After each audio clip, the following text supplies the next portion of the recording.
අර ඉන්නේ අපේ බොස් නේද? ටිකක් කතා කරන්න ඕනේ. බොස් මම මෙහෙ. කවුද කතා කරේ?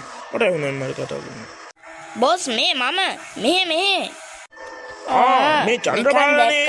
ඒ චන්ද්‍රපාල කතා කරා බොස්. කියන්නේ.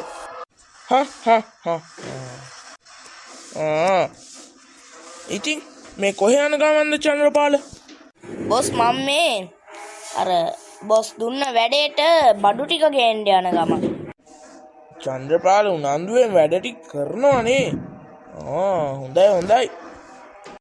රස්සාව කියන්නේ මගේ ජීවිතේ වගේනේ. ඒ නිසායි කරන්නේ. හරි චන්ද්‍රපාල. මට පාරක් වෙනවා. මං යනවා. බලාගෙන. ඔය අද්දි පාර ගලකටවත් හැප්පිලා වැටේ. ඇයි සර් එහෙම කිව්වේ? නෑ විහිළුවක් කරේ. හරි මං එහෙනම් යනවා. එහෙනම් හෙට හම්බුවෙන්කෝ චන්ද්‍රපාල. හරි සර් මම යනවා.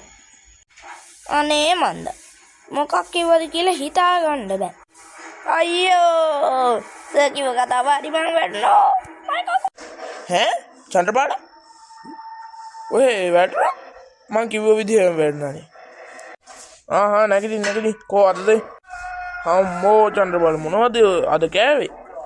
හරිම බරයිනේ. thank you boss. එහෙනම් මම යනවා. මගේ කකුලට මොකද වුණා? හරි පරිස්සමෙන් හෙට නිවාඩුවක් දාගන්න ඕන නම් කියන්න.